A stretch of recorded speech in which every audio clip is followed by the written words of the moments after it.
மாண்புமிகு பேரவைத் தலைவர் அவர்களே, மாபெரும் தலைவர்கள் வழிநடத்திய மாண்பும் மாபெரும் வரலாற்று சிறப்பு கொண்ட இந்த சட்டமன்ற பேரவையின் 17வது சட்டமன்ற பேரவைக்கு நம்மையும் நம்ம தமிழக வெற்றி கழகத்தை சார்ந்த சட்டமன்ற உறுப்பினர்களையும் தேர்ந்தெடுத்து அனுப்பின நிரந்தரமாக என் நெஞ்சில் குடியிருக்கும் தாயன்புமிக்க தமிழக மக்கள் அனைவருக்கும் என்னுடைய மனப்பூர்வமான நன்றிகள். 17வது சட்டமன்ற கூட்டத்தொடரின் முதல் ஆளுநர் உரையின் மீதான நன்றி தெரிவிக்கும் தீர்மானத்திற்கு பதிலுரை வழங்க வாய்ப்பளித்த மாண்புமிகு பேரவைத் தலைவருக்கு நம் வணக்கத்தை தெரிவித்துக் கொள்கிறோம். மாண்புமிகு பேரவைத் தலைவர் அவர்களே, இந்த 17வது மாமன்றத்தில் அதிகப்படியான 12 கட்சிகளை சேர்ந்த பிரதிநிதிகள் தேர்ந்தெடுக்கப்பட்டிருக்கும். நாம கொள்கை ரீதியாகவும் நிலைப்பாடு ரீதியாகவும் வேறுபட்டு இருந்தாலும் மக்கள் பணி செய்வதுதான் நம்ம எல்லாருக்கும் பிரைமரியா இருக்கிற ஒரே எய்ம். அந்த வகையில தான் நம்ம எல்லாருமே நம்ம மக்களால் அங்கீகரிக்கப்பட்டு சட்டமன்றத்திற்கு வந்திருக்கிறோம். அதனால நாம கருத்தால் வேறுபட்டாலும் மக்கள் சேவை என்ற நோக்கத்தில் நம்ம மாநிலம் சார்ந்த விஷயங்கள்ல நம்ம எல்லாரும் ஒன்றிணைந்து பயணிச்சா நம்ம தமிழ்நாடு என்னைக்கும் எதிலையும் முதன்மை மாநிலமாக திகழும். ஆளுநர் உரைக்கு நன்றி தெரிவிக்கும் தீர்மானத்தில் பேசின மாண்புமிகு உறுப்பினர்களுக்கு நன்றி. எதிர்த்து பேசினாதான் எதிர்கட்சின்னு ப்ரூவ் பண்ண முடியும்னு நினைச்சுக்கிட்டு பேசின எதிர்கட்சியை சேர்ந்த எதிர்கட்சி தலைவர் உள்ளிட்ட மாண்புமிகு உறுப்பினர்களுக்கும் வணக்கமும் நன்றியும். பதிலுரை வழங்குற அதே நேரத்தில் நம்மளை சட்டமன்ற உறுப்பினராக தேர்ந்தெடுத்த பெரம்பூர் தொகுதி மக்களுக்கு நம்மளோட நெஞ்சார்ந்த நன்றிகள். அதே மாதிரி ராஜினாமா பண்ணிட்டாலும் நம்மளை தேர்ந்தெடுத்த திருச்சி கிழக்கு மக்களுக்கும் இந்த மன்றத்தில் நம்மளோட நன்றியை பதிவு செய்கிறோம். அப்புறம் நம்மளோட அரசியல் பயணத்தை பற்றியும் கொஞ்சம் பதிவு செய்ய விரும்புகிறோம். நாம் ஏதோ ஷூட்டிங்லேருந்து நேராக வந்து சிஎம் ஆன மாதிரியே சில பேர் ஒரு இமேஜ் கிரியேட் பண்ணுறாங்க. அவங்களுக்கு அவங்க ஆசைப்படுற லாங்குவேஜ்லேயே சொல்கிறோம், அது வெறும் ரீல் தான், ரியல் கிடையாது. ஒரு சாதாரண நடிகனாக நம்ம கெரியர் தொடங்குச்சு. அப்புறம் அப்படியே சின்சியராக உழைச்சி மேலே வந்தோம். நம்ம கெரியரில் நாம் மேலே வந்ததுக்கு இந்த விஜய் ஒருத்தன் மட்டுமே காரணம் இல்லை, அவனோட உழைப்பு மட்டுமே காரணம் இல்லை. இந்த விஜயோட உழைப்புக்கும் உயர்வுக்கும் பின்னாடி இருக்கிற ஒட்டுமொத்த தமிழ்நாட்டு மக்களோட அன்பும் அரவணைப்பும் தான் காரணம். ஒவ்வொரு வீட்டில் இருக்க ஒவ்வொருத்தரும் நம்மளை அவங்க வீட்டில் ஒருத்தனா ஏற்றுக்கிட்டது தான் நமக்கு கடவுளும் மக்களும் தந்த மிகப்பெரிய வரம். அதுக்காகவே கடவுளுக்கு சமமான நம்மளோட சொந்தங்களான தமிழக மக்கள் அனைவருக்கும் மீண்டும் மீண்டும் நன்றி. இப்படி நம்மளை தாயன்போடு அள்ளி அரவணைச்ச தமிழ்நாட்டு மக்களுக்கு நாம் எப்படியெல்லாம் துணையாக இருந்தோம், எப்படியெல்லாம் மக்களோட மக்களாக இருந்தோம்னு சொல்கிறேன். 1990ஸ்லேயே ரசிகர் மன்றமாக இருந்தப்பவே மக்களுக்கு துணையாக நிற்க ஆரம்பித்தோம். அதுக்கப்புறம் நற்படி மன்றமாகவும் அதுக்கப்புறம் விஜய் மக்கள் இயக்கமாகவும் மாறி மக்களோட மக்களாக நின்றுகிட்டு இருந்தோம். 2008 ஈழத் தமிழருக்கு ஆதரவாக உண்ணாவிரதம் போராட்டம் செஞ்சோம். போர் முடிவுக்கு வரணும், நம்ம தொப்புள் கூடிய உறவுகளான ஈழத் தமிழர்களுக்கு பாதுகாப்பான நிம்மதியான ஒரு வாழ்வு கிடைக்கணும்னு அன்னைக்கே கோரிக்கை வச்சோம். 2009 ஆரம்பிச்ச விஜய் மக்கள் இயக்கம் வழியா நம்மளோட மக்கள் நல பணிகளை எக்ஸ்டெண்ட் அண்ட் எக்ஸ்பேண்ட் பண்ணிக்கிட்டே வந்தோம். கல்விக்கு துணையா இருந்தோம், சோஷியல் சர்வீஸ் செஞ்சோம், வெள்ள நிவாரணத்தில் துணையா இருந்தோம், கொரோனா காலத்தில் மக்களுக்கு தோள் கொடுத்தோம். விலையில்லா விருந்தகம், குருதியகம், முட்டைப்பால் ரொட்டி திட்டம், விழியகம், பயிலகம், நூலகம், இப்படி பல வழியில மக்களுக்கு துணையா இருந்தோம். அப்புறம் நம்மளோட திரைப்படங்கள்ல நம்மளால முடிஞ்ச வரைக்கும் ஊழல் எதிர்ப்பை சொன்னோம், சமூக நீதியை சொன்னோம், கல்வியை பத்தி சொன்னோம், அரசியலை பத்தி சொன்னோம். அரசியலை பத்தி பேசுனதுனால நம்ம படங்கள் சந்திச்ச இது வரைக்கும் சந்திக்கிற பிரச்சனையை பத்தி எல்லாருக்குமே தெரிஞ்சது தான். இது மட்டும் இல்லாம 2011 நாகப்பட்டினத்தில் மீனவர் பிரச்சனைகளுக்கு ஆதரவாக ஒரு பெரிய பொதுக்கூட்டம் நடத்தினோம். மீனவர்கள் மீதான தாக்குதலை கண்டிச்சு பேசி அதில் நம்மளோட எதிர்ப்பை பதிவு செஞ்சோம். 2017 ஜல்லிக்கட்டு போராட்டத்தில் தமிழர் பண்பாட்டு உரிமைக்கான நம்மளோட ஆதரவை தெரிவித்தோம். 2018 ஸ்டெர்லைட் போராட்டம் துப்பாக்கி சூட்ல பாதிக்கப்பட்ட நம்ம சொந்தங்களை நேர்ல சந்திச்சு ஆறுதல் சொன்னோம். 2021 உள்ளாட்சி தேர்தலில் விஜய் மக்கள் இயக்க வேட்பாளர்கள் போட்டியிட்டு ஜெயிச்சாங்க. கல்வி விருது விழா நடத்தி சிறந்த மதிப்பெண் பெற்ற மாணவ மாணவிகளுக்கு ஊக்கத்தொகையும் பரிசும் கொடுத்தோம். 2024 தமிழக வெற்றி கழகத்தை ஆரம்பிச்ச உடனேயே CAA-வை எதிர்த்து அறிக்கை விட்டோம். அரசியல் கட்சி ஆரம்பிச்சு விழுப்புரம் மாவட்டத்தில் விக்கிரவாண்டியில நம்மளோட முதல் மாநில மாநாட்டிய வெற்றி கொள்கை திருவிழாவை நடத்தினோம். தந்தை பெரியார், பெருந்தலைவர் காமராஜர், அண்ணல் அம்பேத்கர், வீரமங்கை வேலுநாச்சியார், மக்கள் சேவகர் அஞ்சலை அம்மாள்னு நம்மளோட 5 கொள்கை தலைவர்களை அறிவிச்சோம். இந்தியாவிலே 2 பெண் ஆளுமைகளை கொள்கை தலைவர்கள் அறிவிச்ச ஒரே கட்சி நம்ம டிவிக்கு மட்டும்தான் என்ற பெருமையோடு அறிவிச்சோம். பெரியார் சொன்ன மாதிரியே அவர் சொன்னதுல நமக்கு ஏற்புடையதை மட்டும் எடுத்துக்கிட்டோம். அவரோட கடவுள் மறுப்பு கொள்கையில நமக்கு உடன்பாடு இல்லைன்னு ஓப்பனா அறிவிச்சோம். நமக்கு கடவுள் நம்பிக்கை உண்டுன்னு அறிவிச்சோம். யாரோட நம்பிக்கைக்கும் நாம் எதிரானவங்க இல்லைன்னு தெளிவா அறிவிச்சோம்.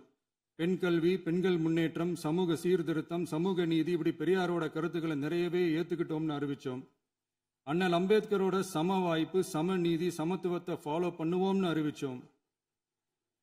பெருந்தலைவர் காமராஜரோட மதச்சார்பின்மையை ஏத்துக்கிட்டதோட அவரோட நேர்மையான நிர்வாகத்தையே ஒரு கொள்கையா ஏத்துக்கிட்டோம்னு அறிவிச்சோம். வீரமங்கை வேலு நாச்சியாரோட மண் மீட்பையும் சமூக நல்லிணக்கத்தையும் பின்பற்றுவோம்னு அறிவிச்சோம். மக்கள் சேவகர் அஞ்சலை அம்மாளோட விடுதலை வேட்கையையும் மக்களோட வாழ்வாதாரத்துக்காக உறுதியாக நிற்கிறதையும் பின்பற்றுவோம்னு சொன்னோம். எல்லாருக்கும் எல்லாமும் கிடைக்கணும், எம் மதமும் நம் மதம்னு சொல்லி மதச்சார்பற்ற சமூக நீதி தான் நம்ம கொள்கைன்னு அறிவிச்சோம். நம்ம கொள்கை எதிரி யாரு, அரசியல் எதிரி யாருன்னு ஓப்பனா அறிவிச்சோம். எல்லாத்துக்கும் மேல பிறப்புக்கும் எல்லா உயிருக்கும்ன்றத நம்மளோட அடிப்படை அரசியல் கோட்பாட்டா அறிவிச்சுட்டு தான் அரசியலுக்கே வந்தோம். நம்ம மதுரை மாநாட்டில் நம்மளோட தேர்தல் அரசியல் மற்றும் ஆட்சி அதிகார அரசியல் வழிகாட்டியா அறிஞர் அண்ணாவையும் புரட்சி தலைவர் எம்ஜிஆரையும் ஏத்துக்கிட்டதா அறிவிச்சோம். அப்புறம் இன்னனையும் நாம இங்க பதிவு செஞ்சே ஆகணும். எல்லாரும் கட்சி ஆரம்பிச்சுட்டு தான் ஒவ்வொரு வீட்டுக்குள்ளேயும் போவாங்க. ஆனா நாம ஒவ்வொரு வீட்டுக்குள்ளேயும் போனதுக்கு அப்புறம் தான் கட்சியவே ஆரம்பிச்சிருக்கிறோம். ஒவ்வொரு வீட்டில் ஒவ்வொருத்தரும் நம்மள அவங்க பிள்ளையா, மகனா, அண்ணனா, தம்பியா ஏத்துக்கிட்டதும் இயல்பா நடந்துச்சு. தமிழ்நாட்டு மக்களோட மனசுக்குள்ள போறதுக்கு நாம பட்ட பாடு நமக்கு மட்டும்தான் தெரியும். இதெல்லாம் புரிஞ்சாலும் புரியாத மாதிரி இருக்கிறவங்க தான் நம்மள நடிகன் என்று சொல்லியும் நம்ம கட்சிய நடிகன் கட்சின்னு சொல்லியும் சில நக்கல், நையாண்டி இதெல்லாம் பேசுவாங்க. அதை பத்தி நமக்கு கவலை இல்லைன்னு. இப்படி நம்ம அரசியல் பயணம் ரொம்ப டிரான்ஸ்பரண்டா தான் ஆரம்பிச்சிருக்கு. இந்த 2026 தேர்தலில் கூட்டணியே இல்லாமல் தனியா நின்னோம். மக்கள் நம்மளை தெளிவா புரிஞ்சுக்கிட்டதாலையும் நம்ம டிவிகே தோழர்களோட உழைப்பாலையும் நாம 35% வாக்குகளை வாங்கினோம். 1,72,00,000 வாக்குகளோட தமிழ்நாட்டிலேயே தனி பெரும் கட்சியா வந்தோம். தமிழக மக்களாலையும் நம்மளோட ஆதரவு இயக்கங்களாலையும் இதோ இன்னைக்கு இங்க நம்ம டிவிகே ஆளும் கட்சியா உட்கார்ந்துருக்கிறோம். இந்த ஆளும் கட்சியா ஆனதும் அவ்வளவு சாதாரணமாலாம் நடந்துடல. 2.25 வருஷத்துல ஆட்சிக்கு வந்துட்டீங்கன்னு ரொம்ப கிண்டலா கேலியா சிலர் பேசுறாங்க. எங்களோட இந்த 2.25 வருஷ டிராவல்ல எவ்வளவு வலியும் வேதனையும் இருக்குது. நம்மளோட மக்கள் சந்திப்புக்கே அவ்வளவு இடையூறு, அவ்வளவு தடைகள், ஊர் உலகத்துல யாருக்கும் இல்லாத ஒன்னா நமக்கு மட்டுமேன்னு தனியா ஸ்பெஷலா எக்ஸ்க்ளூசிவா நிறைய நிபந்தனைகள், நெருக்கடிகள், கட்டுப்பாடுகள், நம்மளை சந்திக்க வர்ற மக்களுக்கு சரியான பாதுகாப்பு இல்லாம, நம்ம கூட்ட நிகழ்ச்சிக்கு போதுமான பாதுகாப்பு இல்லாமன்னு இன்னும் வெளியே சொல்ல முடியாத நிறைய சூழ்ச்சிகள் எல்லாத்தையும் தாண்டி தான் நாம் இந்த இடத்துக்கு வந்திருக்கிறோம். But still miles to go. நம்ம டிராவல்ல எல்லாத்துக்கும் உச்சமா நம்மளோட சொந்தங்கள், நம்மளோட உறவுகள், 41 பேர் கரூர் சம்பவத்தில் இழந்த வேதனை எல்லாம் எப்படி சொல்றதுனே தெரியல. நம்ம மனசை விட்டு என்னைக்கும் அந்த வலியும் வேதனையும் நீங்கவே நீங்காது. அதுலயும் நம்ம மேலேயே பழி போட்ட கொடுமையெல்லாம் இருக்கும் பாருங்க, அதெல்லாம் வேற லெவலுங்க. என்னத்துக்கு அப்படியெல்லாம் செஞ்சாங்கன்னு தெரியல. அரசியல்னா இப்படியெல்லாம் கொடூரமா இருக்கணுமா என்ன? சரி விடுங்க. இந்த விஜய் இவனோட மக்களுக்காக எதையும் தாங்க தயாராகிட்டான். இவ்வளவு பெயின்ஃபுல்லான நம்ம பொலிட்டிக்கல் டிராவல்ல நம்மளோட மிகப்பெரிய ஆறுதலும் பலமும் என்ன தெரியுமா? என் நெஞ்சில் குடியிருக்கும் என்னோட தமிழ்நாட்டு மக்களும் என் உயிருக்கு உயிரான என்னோட தோழர்களும் தான். அவங்களோட பலத்தால தான். அன்னைக்கு 1967 முன்னாள் முதல்வர் மாண்புமிகு அறிஞர் அண்ணா அவர்கள் தலைமையில் அமைஞ்ச சாமானியர்களோட ஆட்சி மாதிரி 1977 முன்னாள் முதல்வர் மாண்புமிகு புரட்சி தலைவர் எம்ஜிஆர் அவர்கள் தலைமையில் அமைஞ்ச மிக சாமானியர்களோட ஆட்சி மாதிரி இதோ இன்னைக்கு அதே வரிசையில 2026 சட்டமன்ற தேர்தலில் இந்த விஜயோட தோழர்கள் இடம்பெற்ற ஒரு மிக மிக சாமானியர்களின் ஆட்சி அமைஞ்சிருக்கு. வாகை சூடும் வரலாறு திரும்பி இருக்கிறது. இப்படி ஒரு தீர்ப்பை மக்கள் அளிச்சதுனால தான் தமிழக வரலாற்றில் ஒரு மகத்தான கூட்டணி ஆட்சியை நாம் அமைச்சிருக்கிறோம். இளைஞர்களால என்ன செய்ய முடியும், பெண்களால என்ன செய்ய முடியும்னு கேட்டவங்களுக்கான பதில் தான் இன்னைக்கு அமைஞ்சிருக்கிற நம்ம ஆட்சி. ஒரே ஒரு குடும்பம் மட்டும் முக்கியம்னு சொல்றது நம்மளோட ஆட்சி அதிகார அரசியல் இல்ல. தமிழ்நாட்டில் இருக்கிற ஒவ்வொரு குடும்பமும் முக்கியம்னு சொல்றது தான் நம்ம அரசியல். நம்மளோட ஆட்சி அதிகாரம் அதான் நம்மளோட மனசாட்சி உள்ள மக்களாட்சி. இந்த 2026 தேர்தலில் யாராலும் உடைக்கவே முடியாதுன்னு சொன்ன மதத்தை உடைச்சோம், சாதியை உடைச்சோம், முக்கியமா காசு கொடுத்து ஓட்டு வாங்குற ஒரு நச்சு கலாச்சாரத்தையே சுக்கு நூறா தூள் தூளா உடைச்சிருந்தோம். நாம கிளீன் கவர்னன்ஸ் அண்ட் குட் கவர்னன்ஸ்ல உறுதியா இருக்கிறோம். இப்ப மட்டும் இல்ல, எப்பவுமே இப்படிதான் இருப்போம். இதுல 100% இது உண்மைன்றதுனால தான் பாரம்பரியமான தினத்தந்தி பத்திரிகை ஊழலின் ஊற்றுக்கண் அடைக்கப்படுகிறதுன்னு 16/6/2026 அன்னைக்கு ஒரு தலையங்கமே எழுதியிருக்கு. ஒரு தவறு செய்தால் அது தெரிந்து செய்தால் அவன் தேவன் என்றாலும் விடமாட்டேன் என்று எம்ஜிஆர் அன்று பாடினார். அதை இன்று விஜய் செயலில் காட்டுகிறார்னு அந்த எடிட்டோரியல்ல எழுதியிருக்கு. இந்த நேரத்தில் தினத்தந்திக்கு நம்மளோட நன்றியை தெரிவிச்சுக்கிறோம். அரசியலுக்கு வந்து 2 வருஷம் தான் ஆகுது. உங்களுக்கு என்ன தெரியும், உங்களால என்ன முடியும்னு கேலியா கேட்டவங்களுக்கு தினத்தந்தியோட பதிலை இப்போதைக்கு போதும்னு நினைக்கிறேன். என்னென்னமோ செய்வான்னு சொல்றானே இந்த விஜய், பல வருஷமா இருக்கிற ஒரு பதவி வெறி பிடிச்ச அரசியலை உடைச்சி எப்படி செய்வான்னு நம்ம மக்களை யோசிச்சிருவாங்க. இதோ இப்போ நம்ம மக்களுக்கு புரிஞ்சிருக்கும். இப்பவும் சொல்றோம், இது வெறும் ஆரம்பம் தாங்க. இந்த மாபெரும் சபையிலிருந்து கேட்கிற மக்களே, நமக்கு கொஞ்சம் அவகாசம் கொடுங்க. இதுக்கு முன்னாடி, அதாவது 2017 கடைசியில இருந்து 2026 ஏப்ரல் வரைக்கும் இருந்த புண்ணியவான்கள் ஆட்சியில ஒவ்வொரு டிபார்ட்மெண்ட்லயும் போட்ட ஏராளமான ஓட்டைகளை அடைச்சிக்கிட்டே படிப்படியா மக்களுக்கு நல்லதையும் செஞ்சுக்கிட்டே வருவோம். அதனாலதான் நமக்கு எதிரா யாரோ சேரவே மாட்டாங்கன்னு நினைச்சவங்க எல்லாம் ஒன்னா சேர்றாங்க. நம்ம ஆட்சிக்கு டேட்டு குறிக்கிறாங்க.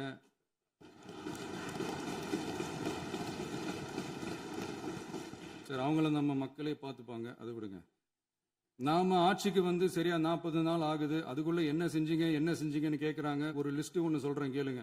பெண்கள் பாதுகாப்புக்காக சிங்கப்பெண் சிறப்பு படை, 200 யூனிட் வரை கட்டணமில்லா மின்சாரம், போதைப் பொருள் ஒழிப்புக்காக தனிப்படை, குறுவை நெல் சாகுபடியை ஊக்குவிப்பதற்காக 134.83 கோடி சிறப்பு தொகுப்பு திட்டம், வழிபாட்டு தலம், ஸ்கூல், பஸ் ஸ்டாண்டுன்னு அதுக்கு பக்கத்தில் இருக்கிற 717 மதுபான கடைகள் மூடப்பட்டன. அங்க வேலையில் இருந்தவர்களுக்கு வேறு கடைகளில் வேலை, கவனிக்கப்படாமல் விடப்பட்ட அம்மா உணவகங்கள் புதுப்பிக்கப்பட்டன. பத்திரப்பதிவு துறையில் பகல் கொள்ளைக்கு ஃபுல் ஸ்டாப் வைக்கப்பட்டுள்ளது. வருகையில்லா ஆவண பதிவு முறை கொண்டு வர உத்தேசிக்கப்பட்ட செயல்பாட்டில் உள்ளது. அரசு மற்றும் தனியார் மருத்துவமனையில் ஸ்கேன் மையங்களில் கருவுறுவதற்கு முன் மற்றும் பின் ஏற்படும் தவறுகளை கண்காணிக்கவும், மருத்துவ நிறுவனம் முறைப்படுத்தும் சட்ட விதிகள் பின்பற்றப்படுகிறதா என கண்காணிக்கவும், மருத்துவ மற்றும் ஊரக பணிகள் இயக்கத்தின் பயன்பாட்டிற்காக 40 புதிய வாகனங்கள் வழங்கப்பட்டுள்ளது. கூட்டுறவு வங்கியின் ஏழை எளிய மக்கள் வாங்கிய கடனுக்கு முதல் முத்தாய்ப்பாக ரூபாய் 2045 கோடி தள்ளுபடி வழங்கி ஆணையிடப்பட்டுள்ளது. ஒன்றிய அரசிடம் கேட்டுக்கொண்டதற்கிணங்க கடந்த 2 வருடமாக நிறுத்தி வைக்கப்பட்ட இருந்த ஜல் ஜீவன் மிஷன் திட்டம் புதுப்பிக்கப்பட்டு ஜல் ஜீவன் மிஷன் திட்டம் 2.0 நடைமுறைக்கு கொண்டு வரப்பட்டுள்ளது. 18,500 கோடி அளவில் உறுதியளிக்கப்பட்ட காஞ்சிபுரம் மாவட்டத்தில் மைய விரிவாக்க திட்டம், கோயம்புத்தூரில் மின்னணு பொருட்கள் மற்றும் மின்னணு அமைப்புகள் உற்பத்தி திட்டம், மற்றும் திருவள்ளூர் மாவட்டத்தில் காட்டுப்பள்ளி LNT கப்பல் கட்டும் தளம் விரிவாக்க திட்டத்திற்கு ஒப்பந்தங்கள் போடப்பட்டுள்ளன. அனைத்து நிர்வாக நடவடிக்கைகளும் மின்னணு முறையில் மாற்றம் கொண்டு வர நடவடிக்கை எடுக்கப்பட்டு வருகிறது.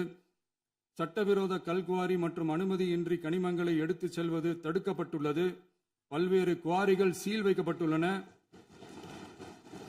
கனிமங்களை கண்காணிப்பது, எல்லைகளை நிர்ணயிப்பது மற்றும் ஆளில்லா விமானம் மூலம் அளவீடு செய்வது போன்றவற்றை செயல்படுத்துவதற்கான பணிகள் மேற்கொள்ளப்பட்டு வருகின்றன. அனைத்து துறைகளிலும் அலுவலர் தலையீடு இல்லாமல் லஞ்ச லாவண்யமற்ற தமிழகத்தை உருவாக்க அனைத்து நடவடிக்கைகளும் முடுக்கிவிடப்பட்டுள்ளது. இதெல்லாம் சாம்பிள் தான், இன்னும் இருக்கு. இந்த வெறும் 40 நாளுக்குள்ளேயே இவ்வளவு செஞ்சிருக்கோம்னா இனி வர்ற நாட்கள்ல கொஞ்சம் கொஞ்சமா படிப்படியா ஸ்டெடியா உழைச்சி லஞ்ச லாவண்யம் இல்லாத, ஊழல் இல்லாத, பெண்களுக்கு பாதுகாப்பான, சுதந்திரமான, டிரான்ஸ்பரண்டான தமிழ்நாட்டை நம்ம சொந்தங்களான தமிழக மக்களுக்கு தர்றது தான் நம்மளோட ஒன் அண்ட் ஒன்லி டார்கெட். கண்டிப்பா அதை நிறைவேற்றியே காட்டுவோம். 8 கோடி மக்கள் நம்மளோட இருக்கிறப்போ ஏங்க அதை செய்ய முடியாது? மாண்புமிகு பேரவைத் தலைவர் அவர்களே, தமிழ்நாட்டின் கருவூலம் எப்படி திசை மாறி உருமாறி தேய்ந்து ஓய்ந்து கிடைக்கிறதுன்னு சொன்னாங்க. திசை மாறி உருமாறி தேய்ந்து ஓய்ந்துன்னு வசனம் மாதிரி ரைமிங்கா இல்லாம வளமான இலக்கியமா இதே சபையில பேசினவங்களோட திறமையான ஆட்சியில நடந்த நிதி மேலாண்மையை பத்தி வெள்ளை அறிக்கையா வெளியிட்டோம். வெள்ளை அறிக்கை வந்ததிலிருந்தே கண்ணை கட்டுதுங்க. அந்த காலத்துல தான் பிள்ளையோ பிள்ளை, தொல்லையோ தொல்லைன்னு சொன்னாங்க. அதே மாதிரி தாங்க அவங்க ஆட்சியாலையும் அவங்களாலையும் இன்னைக்கு தமிழ்நாட்டுக்கே தொல்லையோ தொல்லை. இப்படி ஒரு நிலைமையை உண்டாக்கி வச்சுட்டு இவங்க சொல்றாங்க நமக்கு ஆட்சி செய்ய தெரியாதுன்னு. நம்ம அமைச்சர்களுக்கும் நம்ம சட்டமன்ற உறுப்பினர்களுக்கும் ஒன்றும் தெரியாதுன்னு. ஆமாங்க, எங்களுக்கு தெரியாதுதான். எங்க சட்டமன்ற உறுப்பினர்களுக்கும் அமைச்சர்களுக்கும் மக்கள் பணி செய்ய தெரிஞ்ச அளவுக்கு மக்கள் பணத்தை சுருட்ட தெரியாதுதான்.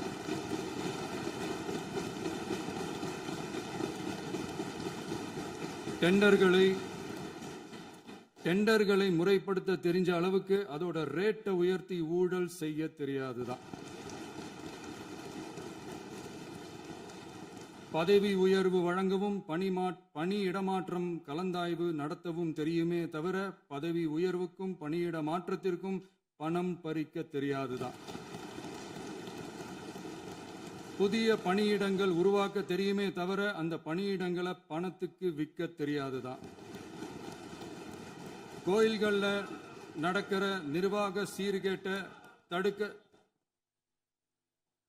நீங்க பேசுங்க, நீங்க கண்டிப்பா பண்ணுங்க. கோயில்கள்ல நடக்கிற நிர்வாக சீர்கேட்டை தடுக்க தெரியுமே தவிர கோயில் பணத்தை கொள்ளையடிக்க தெரியாதுதான்.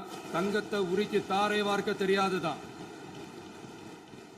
கனிம வளத்தை பாதுகாக்க தெரிஞ்ச அளவுக்கு கனிமத்தை வித்து கொள்ளையடிக்க தெரியாதுதான். அரசு வருமானத்தை அரசு கஜானாவுக்கு மாத்த தெரிஞ்ச அளவுக்கு அந்த பணத்தை தனிப்பட்ட கஜானாவுக்கு மடை மாத்த தெரியாதுதான். போதை கலாச்சாரத்தை தடுக்க தெரிஞ்சவங்களுக்கு போதை கலாச்சாரத்தை வளர்க்க தெரியாதுதான். நம்ம குடும்பத்தில் இருக்கிற பாட்டி, அம்மா, அக்கா, தங்கச்சி, குழந்தைங்களை, பெண்களை மதிக்க தெரிஞ்சவங்களுக்கு ஓசி பஸ்,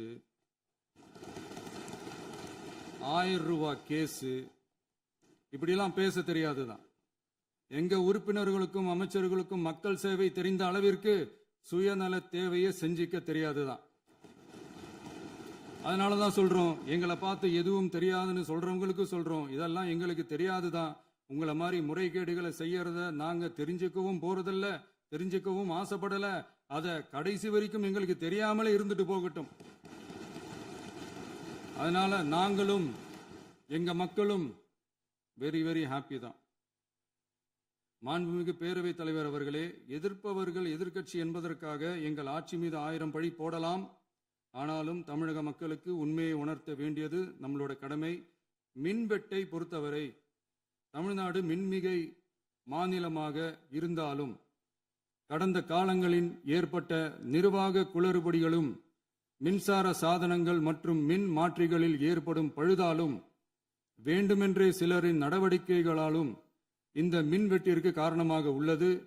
மின் விநியோக மீட்பு நடவடிக்கைகளை ஒருங்கிணைப்பதற்காக எதிர்பாராமல் இரவு நேரங்களில் ஏற்படும் மின் தடங்களை விரைந்து சரி செய்வதில் 10 உயர்மட்ட கண்காணிப்பு குழுக்கள் மற்றும் 125 சிறப்பு மின் தடை நீக்க ரோந்து வாகனங்கள் வழங்கப்பட்டு 24 மணி நேரமும் கண்காணிக்கப்படுகிறது. கூடுதலாக தற்போது 77 புதிய மின் தடை நீக்க மையங்களும் உருவாக்கப்பட்டுள்ளன. விரைவில் இந்த மின்வெட்டு நிலைமை அறவே நீக்கப்படும். மாண்புமிகு பேரவைத் தலைவர் அவர்களே, நம்ம விவசாயிகள் எல்லாரும் நம்மளை நல்லா புரிஞ்சுக்கிட்டு தமிழக வெற்றி கழகத்தை ஏத்துக்கிட்டாலும் எதிர்க்கட்சிகளோட தூண்டுதலால சில இடங்கள்ல சில போராட்டங்கள் நடக்குது. எதிர்க்கட்சிகள் என்னதான் சித்து வேலை செஞ்சாலும் விவசாய பெருமக்கள் எல்லாரும் நம்ம ஆட்சி அவங்களுக்கான ஆட்சி தான் நல்லா புரிஞ்சுதான் வச்சிருக்கிறாங்க. இந்த வருஷம் எல்னினோ விளைவா எப்பவும் இருக்கிறத விட இந்த டைம் மழை குறையுங்கிறதையும் நம்ம விவசாயிகள் உணர்ந்துதான் இருப்பாங்க. இருந்தாலும் நம்ம அரசு நம்ம விவசாயிகளோட வாழ்வாதாரத்துக்காக பக்கபலமாகவும் உறுதியாகவும் துணை நிற்கும்ங்கிறத தெரிவிச்சுக்கிறோம். நம்ம தமிழகத்தில் ஏற்கனவே நடந்த அதி அற்புதமான சூப்பரான நிர்வாக திறன் கொண்ட 50 வருஷ அரசியல் அனுபவம் கொண்ட 2.0, 3.0, 4.0 பல 0.0 மாடல் ஆட்சி நடத்த கனவு கண்டவங்களோட அட்டகாசமான ஆட்சிக்காரங்க பல்வேறு விதமான நிதி நெருக்கடியை நம்ம மக்களுக்கும் நமக்கும் பரிசா கொடுத்துட்டு போய் இருந்தாலும் கூட்டுறவு வங்கிகளின் மூலம் 75,000 வரை பயிர்கடன் பெற்று குறு சிறு இதர பெரு விவசாயிகளுக்கு 100% முழுமையான பயிர்கடன் தள்ளுபடியும் 75,000க்கு மேல் கடன் பெற்றவர்களுக்கு குறைந்தபட்சமாக 35,000 பண பயன் கிடைக்கும் அளவிற்கு மொத்தம் 14,43,504 விவசாயிகளுக்கு ரூபாய் 5,932.23 கோடி பயிர்கடன் தள்ளுபடி வழங்கப்பட்டுள்ளது. மாண்புமிகு பேரவைத் தலைவர் அவர்களே, நாம ஒன்றியத்தில் கூட்டுறவு கூட்டாட்சி, மாநிலத்தில் சுயாட்சி என்ற கொள்கையை கொண்டவங்க தான் ஏற்கனவே அறிவிச்சிருக்கிறோம். தற்போதைய ஒன்றிய அரசு சார்ந்த கட்சியுடன் அரசியலில் கொள்கை அளவில் நேர் எதிராக நிற்கிறவங்க தான் நாம. அதே சமயத்தில் எதுக்கெடுத்தாலும் கண்ணை மூடிக்கிட்டு ஒன்றிய அரசோட மோதல் போக்கை விரும்புறவங்க நாம இல்ல. நமக்கு எப்பவுமே தமிழகத்தின் வளர்ச்சி மட்டும்தான் முக்கியம். அதுக்காக நம்மளோட அரசியல் ரீதியான கொள்கைகளையோ மாநில உரிமைகளையோ கொஞ்சம் கூட விட்டு கொடுக்கவே மாட்டோம். அதுல ரொம்ப தெளிவாகவும் உறுதியாகவும் இருக்கிறோம். இனியும் இப்படித்தான் இருப்போம். அதுல ஒருபோதும் மாற்றமே இருக்காது. அதனால இதுல யாரு திசை திருப்ப வேலையில் ஈடுபட்டாலும் அவங்க எல்லாரும் மக்கள் மத்தியில் தோற்பது உறுதி. எனவே நம்ம மக்களுக்கோ சிறுபான்மை சகோதரர்களுக்கோ நம்ம ஆதரவு இயக்கங்களுக்கோ எந்தவித சந்தேகமும் வேண்டாம். நாம் யாரோட டீமும் இல்ல. நாம எப்பவுமே பியூரான பீப்புள்ஸ் டீம். இன்னும் சொல்ல போனா நாம secular team, social justice team. மாண்புமிகு பேரவைத் தலைவர் அவர்களே, அரசு விழாக்கள், கல்வி நிறுவனங்கள் மற்றும் பல அதிகாரப்பூர்வ நிகழ்ச்சிகளோட தொடக்கத்தில் நம்ம தமிழ்தாய் வாழ்த்த பாடுறது தான் வழக்கமா இருக்கு. தமிழ்தாய் வாழ்த்த பொறுத்த வரைக்கும் நம் அரசு இதுல நம்மளோட உறுதியான நிலைப்பாட்டை ஒன்றிய அரசுக்கு மிக தெளிவா தெரிவிச்சிருக்கு. அது இல்லாம இதில் மாநில அரசின் கொள்கைக்கு ஏற்ப ஒன்றிய அரசின் அறிவிக்கையில் திருத்தம் மேற்கொள்ள கோரிக்கையும் விடுக்கப்பட்டுள்ளது. நீட் தேர்வை பொறுத்தவரை கிராமப்புற மற்றும் பொருளாதார ரீதியாக பின்தங்கிய மாணவர்களுக்கு சமமான வாய்ப்பை வழங்குவதில்லை. மருத்துவ கல்வியில் சமூக நீதி மற்றும் சம வாய்ப்பை நீட் பாதிக்கிறது என்பதை உணர்கிறோம். எனவே மருத்துவ படிப்புகளுக்கான சேர்க்கையை 12ஆம் வகுப்பு மதிப்பெண்களின் அடிப்படையில் நடத்த வேண்டும் என்று நமது அரசு வலியுறுத்தி வருகிறது. மத்திய அரசிடம் நீட்டிலிருந்து தமிழ்நாட்டிற்கு விலக்கு வழங்க வேண்டும் என்று கோரிக்கை விடுத்துள்ளது. மாண்புமிகு பேரவைத் தலைவர் அவர்களே, பேரறிஞர் அண்ணா அவர்கள் தலைமையிலான அரசு 1968இல் இருமொழி கொள்கையை நடைமுறைப்படுத்தியது. தமிழ் ஆட்சி மொழி, தமிழ் மொழியை பாதுகாப்பது, மாணவர்களுக்கு ஆங்கிலத்தின் மூலம் உலக அளவிலான வாய்ப்புகளை வழங்குவது, எந்த ஒரு மொழியையும் கட்டாயமாக திணிப்பதை தவிர்ப்பது மற்றும் எதிர்ப்பது, நிலத்தின் மொழி மற்றும் பண்பாட்டு அடையாளத்தை பேணுவது என்பதை நம் தமிழக வெற்றிக் கழக ஆட்சி ஏற்றுக்கொண்டுள்ளது.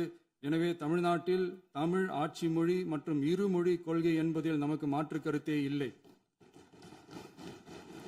மாண்புமிகு பேரவைத் தலைவர் அவர்களே, கடந்த 11/6/2026 அன்று நடந்த நிதி ஆயோக் கூட்டத்தில் தமிழ்நாடு அரசின் சார்பாக கலந்து கொண்டு வறுமையற்ற தமிழ்நாடு இயக்கம் உருவாக்க தேவையான நிதியையும், தமிழ்நாட்டுக்கு 2 எய்ம்ஸ் மருத்துவமனைகளை தருமாறும், மருத்துவம் மற்றும் பல் மருத்துவ படிப்பிற்கு 12ஆம் வகுப்பு மதிப்பெண் அடிப்படையில் இடங்களை நிரப்புதல் குறித்தும், செயற்கை நுண்ணறிவு தொடக்க நிறுவன வளர்ப்பு மையங்கள் தமிழ்நாட்டில் அமைக்கவும், இளைஞர் திறன் மற்றும் வேலைவாய்ப்பு இயக்கம் செயல்படுத்த வேண்டியும், பெண்கள் தலைமையிலான வளர்ச்சி குறித்தும், மீனவ சமுதாயங்களின் வாழ்வாதாரம் மற்றும் மீன்பிடி படகுகள் மற்றும் மீனவர்களை விடுவித்தல் குறித்து நிரந்தர நடவடிக்கை எடுக்க வேண்டியும், காலநிலை தாங்கும் தன்மை பெருந்திட்டம் 2045 கீழ் விண்வெளி உற்பத்தி மையத்தை தேசிய விண்வெளி உற்பத்தி மையமாக அறிவிக்க கோரியும், தமிழ்நாட்டில் சாலை போக்குவரத்து, நெடுஞ்சாலை மற்றும் ரயில்வே அமைச்சகத்தின் மேம்பாட்டு குறித்தும், அனைத்து கிராமங்களையும் டிஜிட்டல் இணைப்பு வசதி ஏற்படுத்துதல் குறித்தும், கூட்டு குடிநீர் திட்டம் தொடரவும்,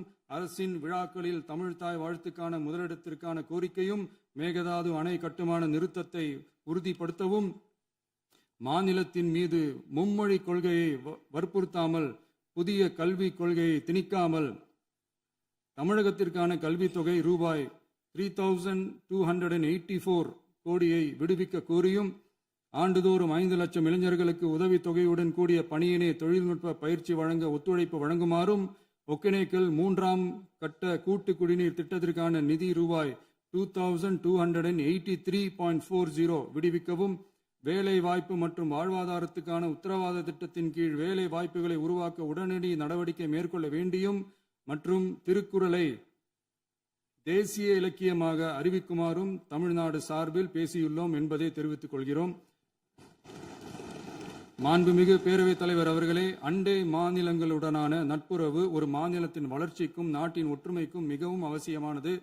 தமிழ்நாடு தனது அண்டை மாநிலங்களுடன் நதி நீர் பங்கீடு, பொருளாதாரம், கல்வி, கலாச்சாரம் மற்றும் போக்குவரத்து துறைகளில் நல்லுறவை பேணி வருகிறது.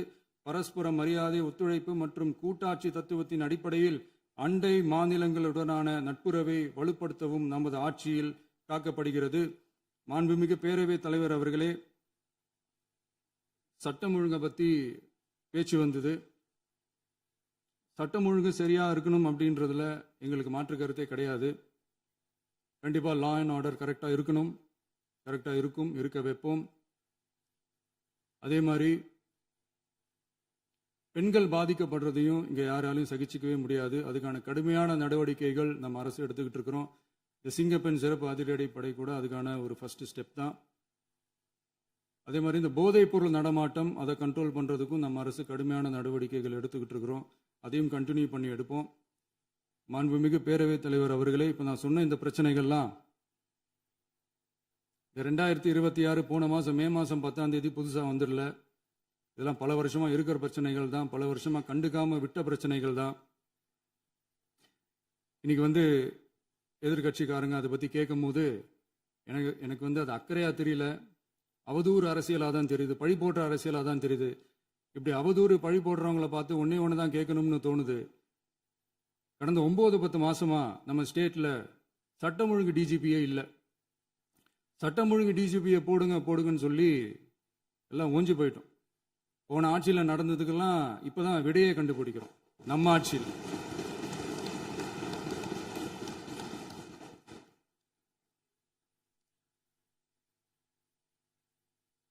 இந்த போதைப் பொருள் நடமாட்டம்லாம் தாறுமாறா அப்படியே பரவி கொட்டி கிடக்குது.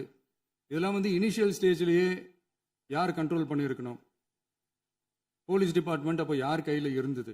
இத்தனை கேள்வி நம்மளை பார்த்து கேட்குறாங்களே, ஒரே ஒரு கேள்வி தான் நான் கேட்கணும்னு தோணுது. போலீஸ் டிபார்ட்மெண்ட்டை கையில் வச்சுக்கிட்டே பிகினிங்லேயே இனிஷியல் ஸ்டேஜ்லேயே இந்த போதைப் பொருள் நடமாட்டத்தை ஏன் கண்ட்ரோல் பண்ணலை? மனசாட்சி உள்ளவங்க இந்த பிரச்சனையெல்லாம் ஏன் நடக்குதுன்றது அவங்களுக்கே நல்லா தெரியும். இன்னைக்கு சட்டம் ஒழுங்கை பற்றி கேள்வி கேட்கக்கூடாதா அப்படின்னா தாராளமாக கேட்கலாம். இது ஜனநாயக அரசு, மன்னராட்சியெல்லாம் கிடையாது, மனசாட்சி உள்ள மக்களாட்சி. அதனால கேள்வி கேட்கலாம், எல்லாருக்கும் எல்லா உரிமையும் உண்டு. விமர்சனம் செய்யலாம், எல்லாருக்கும் எல்லா உரிமையும் உண்டு. ஆனால் நம்ம ஆட்சியில் என்ன நடவடிக்கைகள் எடுத்திருக்கோன்றது தெரிஞ்சுக்கிட்டு அதுக்கேற்ற மாதிரி ஒரு நடுநிலையாக பேசுனீங்கன்னா கொஞ்சம் நல்லா இருக்கும். சட்டம் ஒழுங்கை பற்றி யாருக்கு என்ன யோசனை இருந்தாலும், மக்கள் நலனுக்காக யாருக்கு என்ன யோசனை இருந்தாலும் அதை தாராளமாக சொல்லலாம். நம்ம அரசு அது காது கொடுத்து கேட்கும். ஆனால் நம்ம அரசினுடைய நிர்வாகத்திறன் அதை பற்றி பேசுகிறவங்களுக்கு